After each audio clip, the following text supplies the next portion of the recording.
할렐루야.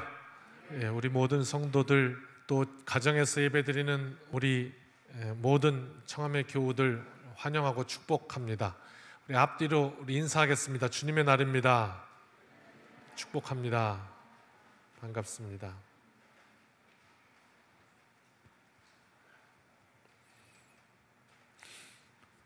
마스크를 쓰고 설교를 해보려고 시도를 하는데 앞이 안 보여서 할 수가 없습니다. 양해 부탁드리고요. 이렇게 앞에 가림막을 이렇게 하는 안도 나왔는데 이게 또 일반 은행이나 이런 곳은 이렇게 가능한데 교회는 조명이 많아서 이 조명이 반사되는 것들을 다 잡을 수가 없어서 참 이것저것 애를 쓰는데 애로사항이 있습니다. 그러나 최대한 그렇게 철통 같은 방역 체계를 갖추려고 합니다.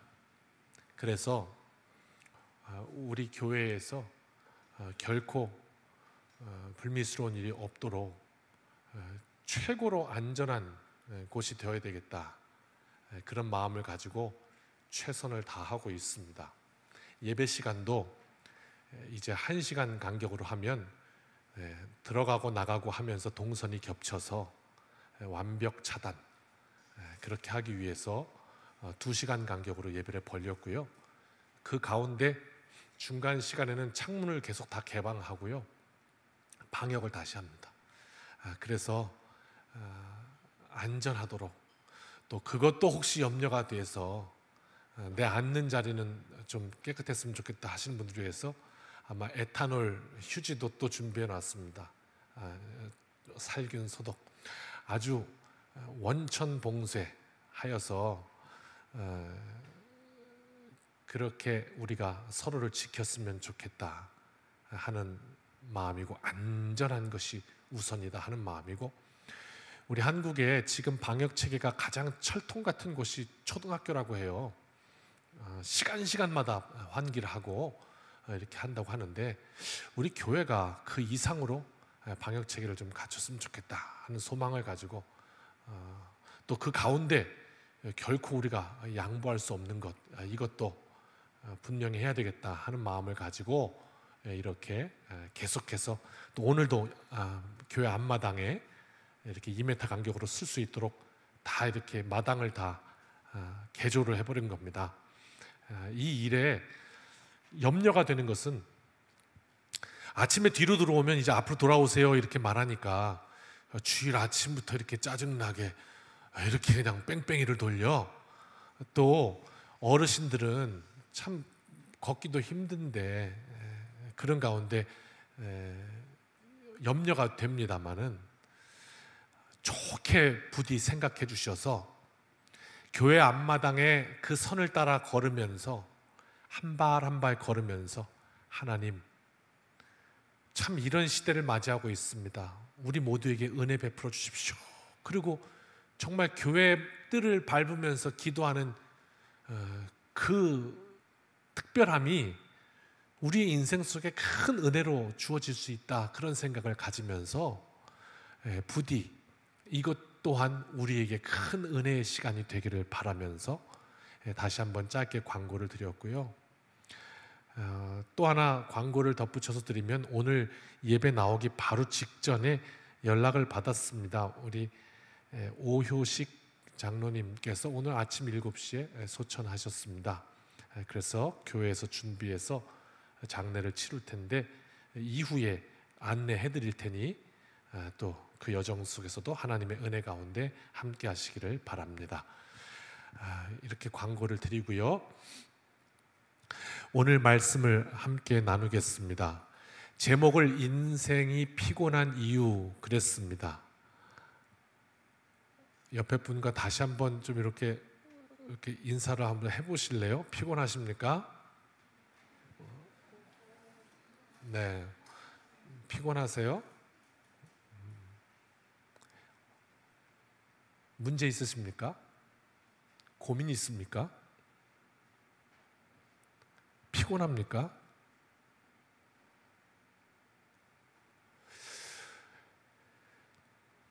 갈라디아서는 자유의 복음입니다. 예수님이 오신 이유는 우리를 자유케 하신다 했습니다. 자유란 내 멋대로 사는 방종의 뜻이 아니라 하였습니다. 자유는 고귀한 우리에게 주어진 선물입니다. 내가 선택할 수 있는 것이고, 그래서 그 선택에 가치가 있습니다. 남자와 여자가 자라서 혼자 살다가 짝을 만나서 결혼을 합니다. 상대방 로버트라면 나를 사랑하게끔 세팅을 해놓고 사랑을 받는다면 그 사랑이 의미가 있을까요? 내가 너를 사랑하는 건 나의 선택이고 너가 나를 사랑하는 것도 너의 선택일진데, 그 자유를 가지고 상대가 나는 너를 사랑해 할 때 그 사랑의 가치가 드러나는 것 아니겠습니까? 내가 로버트에게 나를 사랑해라 명령하고 그 명령을 지키는 것이 무슨 의미가 있겠습니까? 이와 마찬가지로 자유는 우리에게 소중할진데, 갈라디아서는 그리스도 안에서 우리가 하나님을 향하여 사랑하는 것, 하나님은 그 하나님의 주권적 선택으로 우리를 위해서 목숨을 내어주신 것, 이 사랑이 얼마나 가치가 있는 것인지 자유를 통해서 드러납니다. 이 자유를 얻게 하시려고 하신 복음, 오늘은 뒷간 이야기를 좀 해볼까 합니다.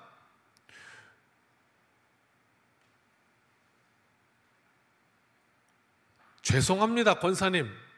전철을 탔는데 좌측에 있는 사람은 방구를 끼고 우측에 있는 사람은 트름을 했습니다. 무엇을 선택하시겠습니까? 방구가 낫습니까? 트름이 낫습니까? 네? 뭐가 나요? 아무것도 안 나요? 네. 우리나라에서는 느낌이 방구가 더 실내인 것 같습니다. 맞습니까? 예, 그런데 서양 문화에서는 방구는 실내가 아닙니다. 트름이나 기침.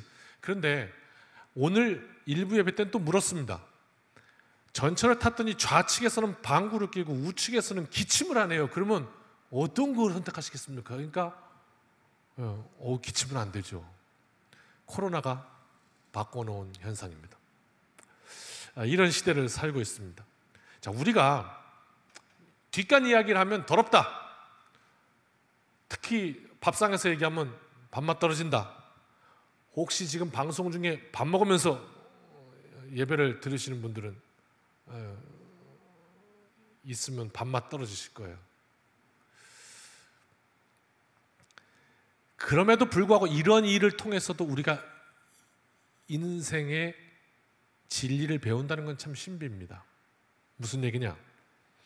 변비로 고생하는 사람들의 이야기를 들었습니다. 우리 육신 속에요,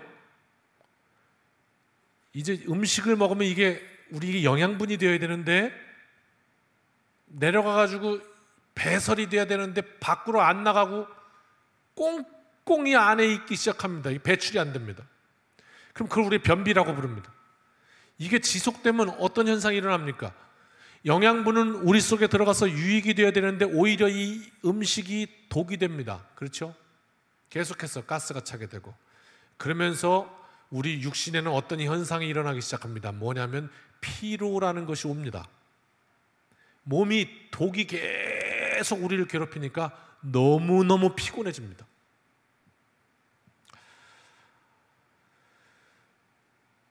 얼굴이 노래집니다. 피로가 급해집니다. 그러다가 너무 이렇게 고상한 표정을 지으실 건 없습니다. 너나 할 거 없이 우리는 다 화장실을 가는 존재들이니까. 그렇다고 또 이걸 뭐 이렇게 불경스럽게 얘기할 것도 아닙니다. 이건 지극히 자연스러운 우리의 생리 현상입니다. 그러다가 이 육신이 화장실에 가서 이 몸속에 그동안 쌓여있던 게 그냥 한 번에 확 하고 그냥 묵은 것까지 다 배설물이 싹 하고, 말만 들어도 시원하지 않으십니까? 싹 하고 다 그냥 한 방에 나가버리면 그 순간에 은혜로운 고백이 쏟아집니다. 보라, 새 것이 되었도다. 그러면서 그냥 막 이 몸이 찌들었던 이 피로가 확 날아가고, 몸에 한 살이 5kg는 빠진 것처럼 날아갈 듯이 가볍고, 이게 경험 안 해보신 분들은 몰라요. 그러니까 쑥쑥 배설을 잘하는 것도 큰 은혜예요. 맞죠? 예, 맞아요. 잘 모르시면 오늘부터 기도를 하세요. 하나님, 제게 변비를 주옵소서. 예? 예. 제가 이것이 얼마나 감사한 일인지 깨달을 수 있도록 제게 변비를 허락하여 주옵소서. 이렇게 기도하면 돼요. 배설을 쑥쑥 잘한다는 것은 그렇게 은혜예요. 60만 그래요? 이게 참 묘하단 말입니다. 마태복음 11장 28절에 예수님께서 살아생전에 이런 말씀을 하신 적이 있죠. 수고하고 무거운 짐진 자들아, 내게로 와라. 내가 너를 쉬게 하리라. 그랬거든요. 내려놓아야 할 짐이 있다는 말입니다. 내가 할 수 없는 일, 내 뜻대로 안 되는 일, 억울하게 당한 상처들, 내가 해결할 수 없는 아픔, 상처, 문제, 그것이 우리 인생을 무겁게 해요. 오늘 신현만 권사님이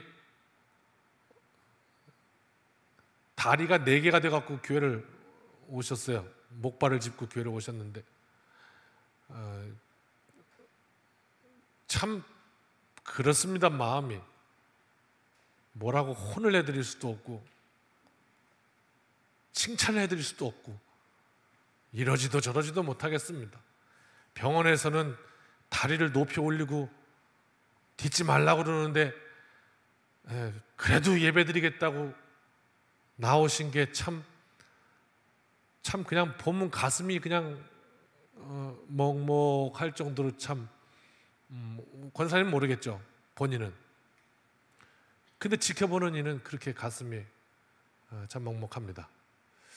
그렇다고 또 의사의 말 잘 들어서 정말 조금이라도 빨리 회복됐으면 좋겠는 게 마음인데, 큰 말을 안 들으시니까 그거 제가 또 뭐라고 막 하고 싶고 뭐 이런 마음이 막 교차합니다. 내가 어찌할 수 없는 일, 인생을 살다 보니 만난 문제, 해결이 안 돼요. 무겁습니다. 나 왜 이렇게 고통스럽냐? 야, 이거 몇 달 동안 다리를 못 쓰고 왜 이런 거냐? 우리가 많은 문제들을 만납니다. 그런 우리 인생에 문제가 있는가 하면, 그런가 하면 인생에게는요, 이런 문제조차도 안 되고 그냥 배설물과 같이 버려야 되는 문제들도 있습니다. 정말 요만큼도 우리에게 유익이 안 되고 버려야 되는 것들. 그런데 못 버려요. 인생 변비입니다. 60만 변비가 있는 게 아니라 영적으로도 변비가 있습니다. 못 버려요. 다 아까워서 끄집어 안고 사는 거예요. 그런데 어떻게 해요? 그게 내 인생에 계속해서 독이 돼서 인생 피곤한 거예요. 피로감을 주는 거예요. 병들게 하는 거예요. 그런데도 못 버려요. 그거 좀 그냥 버리면 시원할 텐데, 그거 좀 버리면 그냥 건강할 텐데, 보라 새 것이 되었도다, 화장실에서 나올 때 큰 가벼운 마음이 될 텐데, 그걸 그냥 끌어안고 못 버려요. 혹시 오늘 우리에게 있다면 성령께서 깨닫게 하셔서 정말로 은혜의 고백을 하는 이 시간이 되기를 주님의 이름으로 축원합니다. 어떻게 버릴 수 있겠냔 말이에요. 그러면 우리가 오늘 말씀이 그 열쇠를 주고 있습니다. 버려야 내가 사는 것을 안다면 버리는 용기가 우리에게 필요합니다. 그런데 우리는 그것조차 안 된단 말입니다.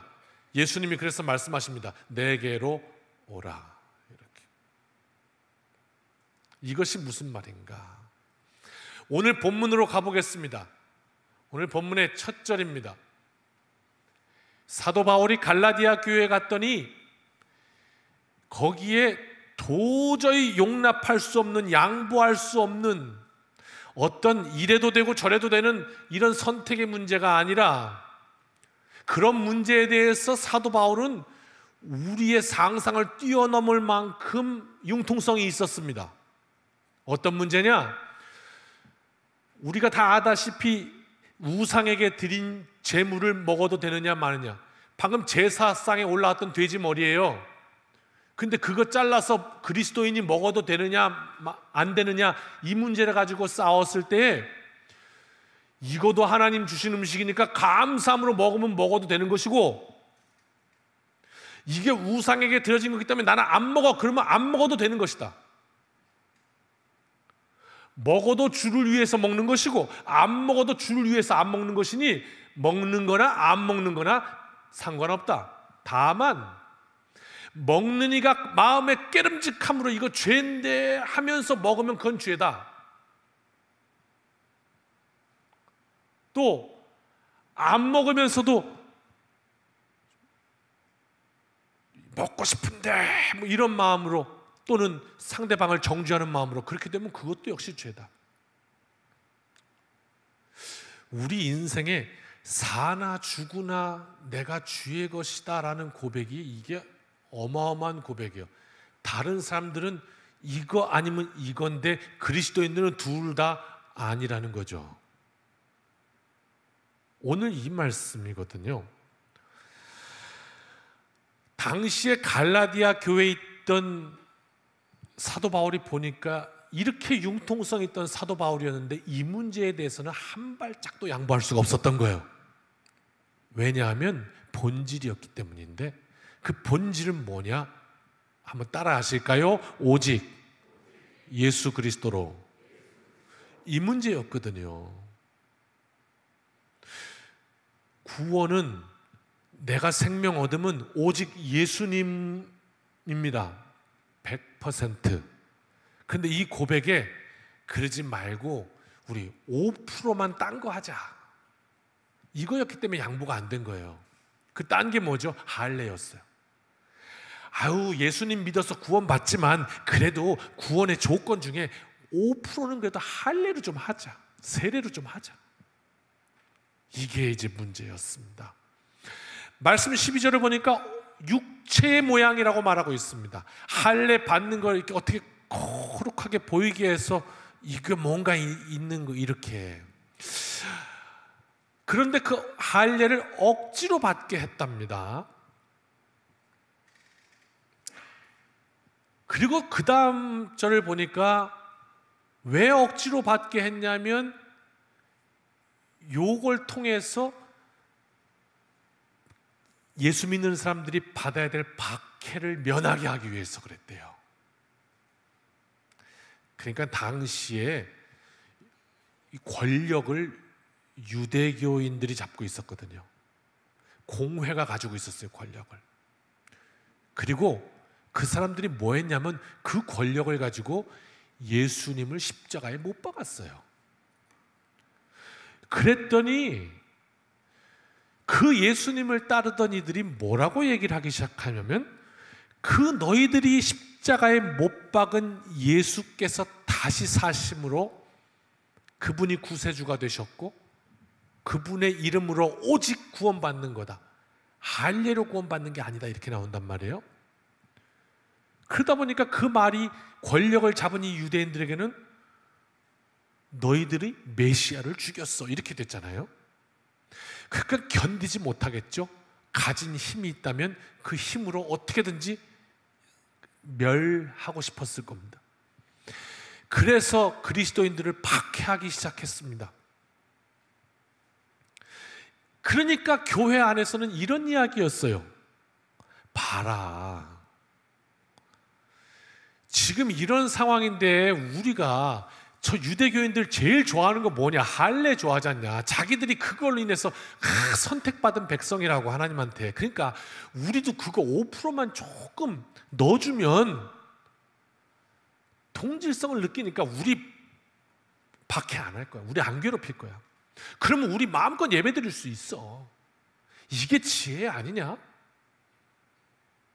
이렇게 얘기했던 거예요. 그 말이에요. 박해를 면하려 함이라.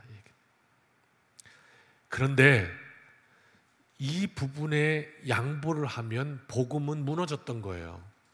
오직 예수 그리스도로, 여기에 예수님이 아닌 다른 것이 요만큼 들어오면서 점점 유격이 생기면서 무너지는 거예요, 복음은.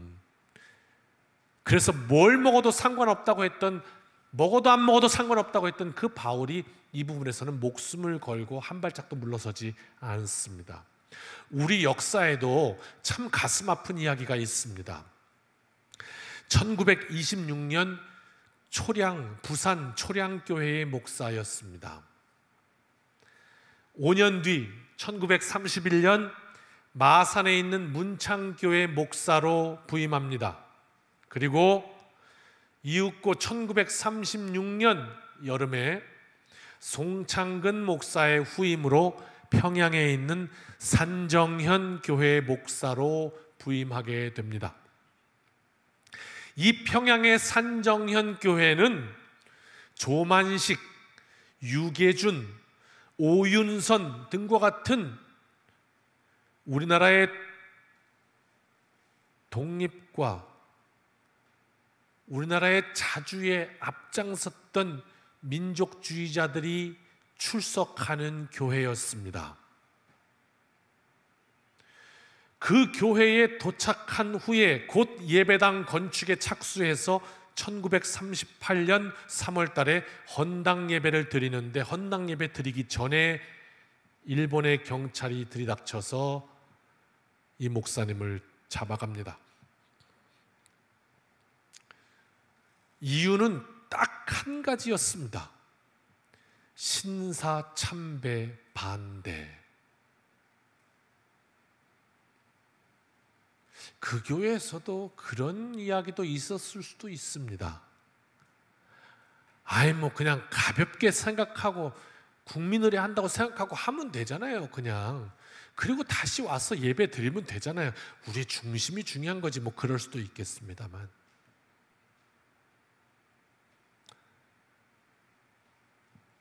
그래서 그분은 오직 경배를 받으실 분은 예수 그리스도 뿐이십니다 라는 그 고백 한마디를 남기기 위해서 자신의 목숨을 드립니다. 이 한마디가 내 생명과 맞바꿀 만한 가치가 있다고 판단했던 것이죠. 주기철 목사님이었습니다.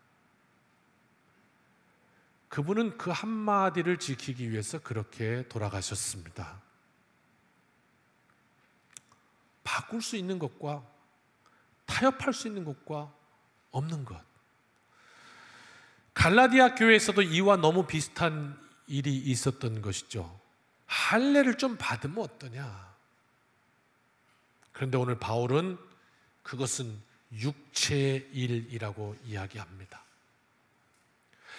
그것만 조금 해주면 우리 교회가 핍박받지 않을 텐데, 예배를 더 많이 드릴 수 있을 텐데. 아니었어요. 복음에 그게 들어오는 게 아니었어요. 그래서 바울은 이런 고백을 드립니다. 14절입니다. 내게는 우리 주 예수 그리스도의 십자가 외에 결코 자랑할 것이 없다.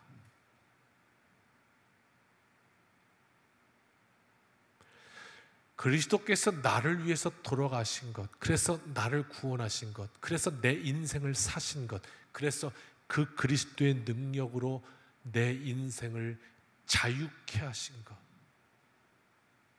그래서 더 이상 죄의 종노릇하지 않고 얽매이지 않고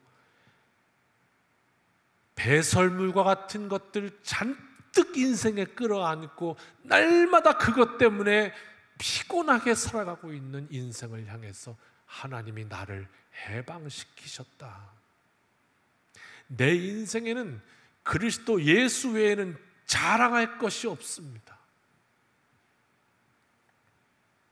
거기에 1%도 타협의 여지가 없었던 것입니다. 이 세상은 자꾸 우리에게 위선을 가르칩니다. 유혹합니다. 12절 말씀을 다시 한번 띄워주시겠습니까? 육체의 모양을 내라고 합니다.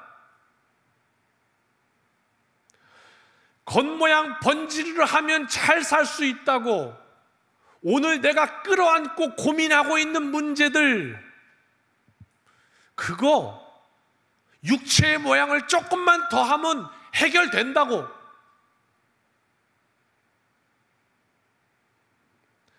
그런데 여러분, 지난주 말씀처럼 스스로 속인다고 그랬습니다.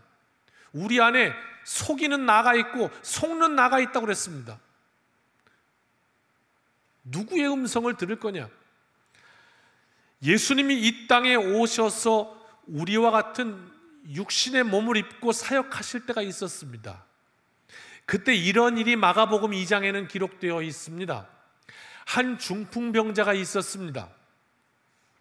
간절히 이 중풍병자의 치료를 원하는 네 친구가 그를 예수님께 만나게 하면 치료된다고 생각했습니다. 여러분, 과연 인생은 예수님을 만나면 치료됩니다. 예수님을 만나면 인생이 뒤집어집니다. 혹시 내가 아직 교회를 다니고 있는데 내 인생은 뒤집어지지 않았는데요, 그렇다면 죄송하지만 아직 예수님을 못 만나서 그렇습니다. 그분을 만나고서는 뒤집어지지 않을 인생이 없습니다. 이 성경에 기록된 복음서의 모든 이야기가 다 그렇습니다. 왜 삭개오의 이야기를 실어 놓았을까요? 삭개오 같은 이도 뒤집어졌단 말입니다.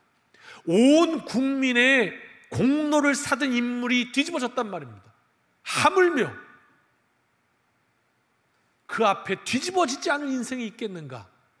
그것을 말씀해 주고 있는 겁니다. 이 친구들은 정말 이 중풍병자, 이 사람의 문제를 해결해 주고 싶었습니다. 오늘 이 중풍병은 우리의 삶의 문제라 할 수도 있겠습니다. 해결되지 않는 문제, 육신의 질병, 또는 우리의 삶의 문제, 우리 가정의 문제일 수 있겠습니다. 해결해 주고 싶었어요. 어떻게 하면 예수님 만나면. 그런데요, 예수님 만나기까지 가는 길이 너무 어려운 겁니다. 그렇습니다. 이 시대에도요, 예수님을 만나기까지가 너무 어렵습니다. 전도를 하려고 해도요, 예수님을 만나러 교회까지 인도하기가 무척 어렵습니다. 더 어려워지는 것 같아요, 이제 앞으로는. 그렇습니다. 점점 시대가 그렇습니다. 그런데 이 친구들에게 있는 확신은 이것이었습니다. 너 예수님 만나면 산다. 그래서 지붕을 뚫기 시작합니다. 지붕을 뚫는 건 많은 이들에게 비난을 살 수 있는 일이기도 했습니다. 책임지겠단 말입니다. 우리가 배상하겠다는 겁니다. 그래도 예수님을 만나야 산다는 거죠. 그래가지고 지붕을 뚫고 내렸습니다. 얼마나 그 가슴이 확신이 있었습니까? 예수님은 그 믿음을 보셨답니다. 그리고 그때 예수님이 이런 말씀을 하시죠. 작은 자야, 예전 성경에는 소자야, 내 죄사함을 받았느니라, 이렇게 말씀해요. 내 중풍병이 나았다, 이렇게 말씀하지 않으시고 내 중심에 있는 그 죄성으로부터 자유했노라, 죄사함을 받았다, 이렇게 말하거든. 그랬더니 이 인생이 나갈 때는 육신도 함께 치료됐어요. 그래갖고 침상을 뒤집어 매고 그리고 나갑니다. 이 놀라운 하늘의 비밀이 오늘 우리 인생에 강타했으면 좋겠습니다. 육체의 모양 아니요, 하나님은 그 중심을 통해 역사하신다는 말씀입니다.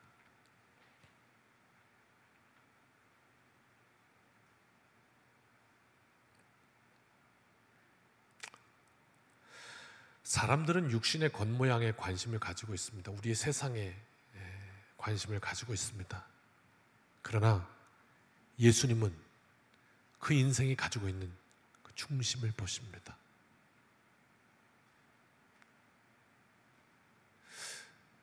저에게 두 딸이 있는데 이제 큰 딸이 대학교를 졸업했습니다. 애비로서 갑자기 마음이 급해지더라고요. 이미 다 경험하셨으리 아마 생각합니다만은 이제 벌써 대학을 졸업했구나.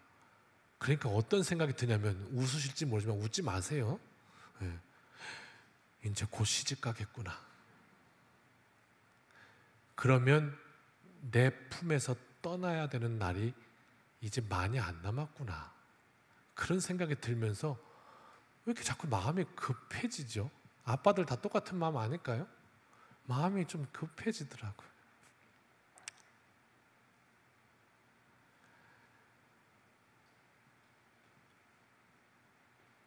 이제 자꾸 그 아이들을 바라보게 됩니다. 예전에는 저의 꿈이 더 중요했지만 지금은 다음 세대가 더 중요해지는, 이렇게 넘어가는 시점인 것 같습니다.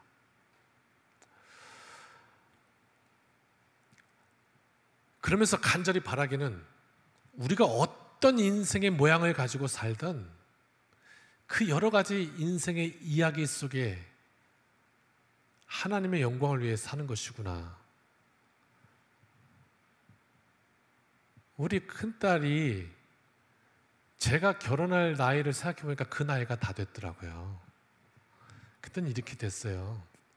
이게 뿅 하면 이제 제가 결혼할 때 우리 교회에 우리 아내의 어머니인 우리 강인석 권사님이 딱 50 정도 되신 것 같더라고요.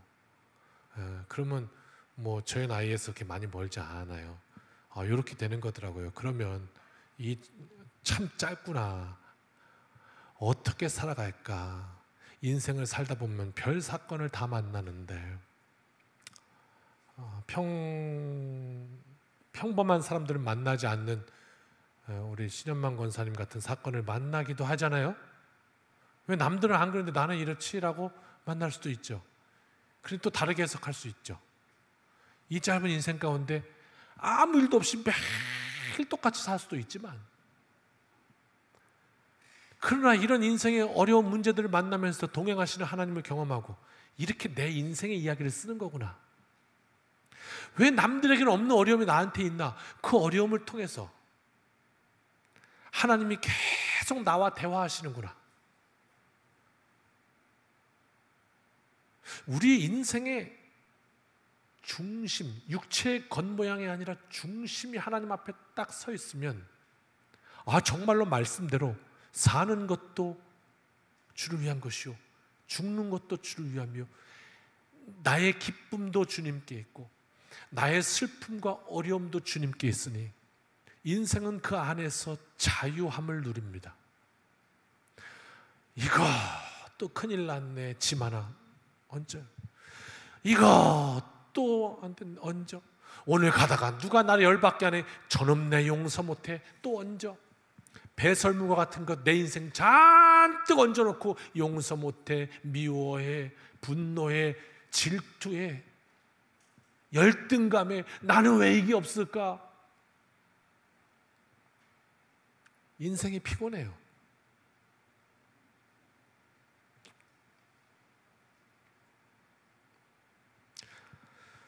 우리의 육신도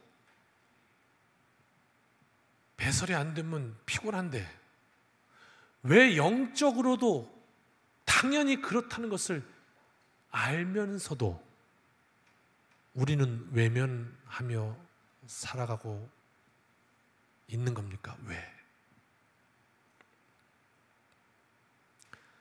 오늘 이 핵심의 키는 이것입니다. 바울이 폭풍 같은 목소리로 선언합니다. 어떤 키인가? 이 세상 속에 육체의 모양이 아닌 그리스도로 자유하는 방법, 바울의 고백입니다. 따라 하실까요? 우리 주 예수 그리스도의 십자가 외에 결코 내게 자랑할 것이 없습니다. 이 고백을 드렸더니 내 인생에 예수 그리스도의 십자가 외에 결코 내겐 자랑할 것이 없습니다. 이 고백을 탁 던졌더니 내 인생에 그 모든 버려야 할 배설물과 같은 것들이 다 떨어져 나가더라는 거죠. 예수의 이름으로. 보라, 새 것이 되었도다. 그 고백을 한단 말입니다. 그 인생은.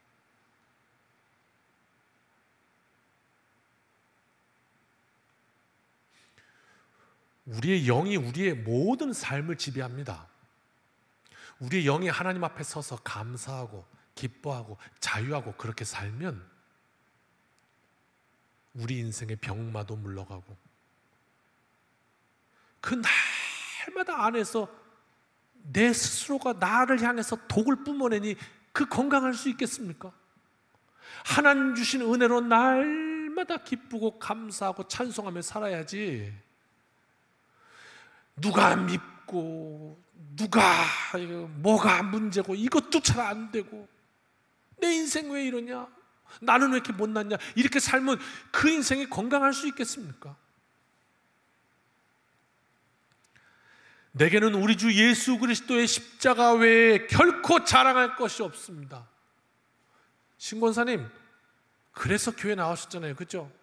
그랬더니 내가 지금 다 하고 있는 이 어려움이 해석이 달라집니다. 하나님의 은혜구나 이거. 하나님 나 참 이렇게 아프게 하셨는데 이걸 통해서도 교인들이 은혜 받게 하시니 하나님 참 영광입니다. 얼마나 가슴 찐한 고백입니까? 우리 앞에 있는 어려움이 더 이상 문제는 아닙니다. 어렵긴 하지만, 불편하긴 하지만 모든 것이 은혜입니다. 내게는 우리 주 예수 그리스도의 십자가 외에는 결코 자랑할 것이 없습니다. 이 고백이 터져나오는 인생마다 인생 피곤하게 하던 똥과 같은 배설물들이 다 빠져나갑니다. 그리고 그제서야 그 고백 앞에서, 예수님 십자가 앞에서 비로소 내가 인생에 너무 쓸데없는 짐을, 배설물을 너무 많이 갖고 살았구나, 인생 변비구나, 이거 깨닫게 되는 겁니다.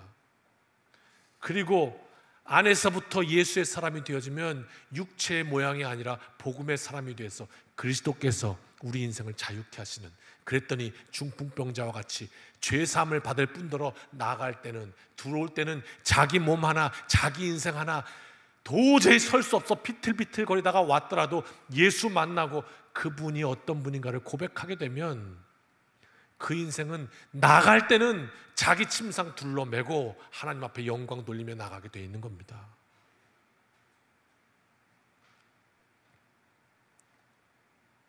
사랑하는 성도 여러분, 오늘 내 인생의 배설물을 혹시 너무 아까워하고 있는 것 아닌지 우리 한번 각자 돌아봅시다. 오늘 성경이 말씀하는 사도 바울이 그토록 생각하며 가슴을 치며 말하던 내게 있는 육체의 모양은 무엇일까 한번 돌아봅시다. 그래서 예수의 이름으로, 믿음으로 배설물과 같이 던져버리고 오늘 바울처럼 내게는 우리 주 예수 그리스도의 십자가 외에 결코 자랑할 것이 없습니다. 이 믿음의 고백으로 인생의 피로를 집어 던지고 독수리처럼 훨훨 나는 능력의 인생들 다 되시기를 주님의 이름으로 축원합니다. 기도드리겠습니다. 하나님, 오늘 말씀과 같이 내게는 오직 예수 그리스도의 십자가 외에 결코 자랑할 것이 없습니다. 고백함으로 육체의 모양이 아니요 우리의 중심으로부터 나오는 하나님의 치유하심과 능력 베푸심이 오늘 이 말씀을 아멘으로 받고 하나님 앞에 결단한 모든 심령들의 인생에 임하셔서 하나님의 능력으로 붙들어 주옵소서. 예수님의 이름으로 기도드립니다. 아멘.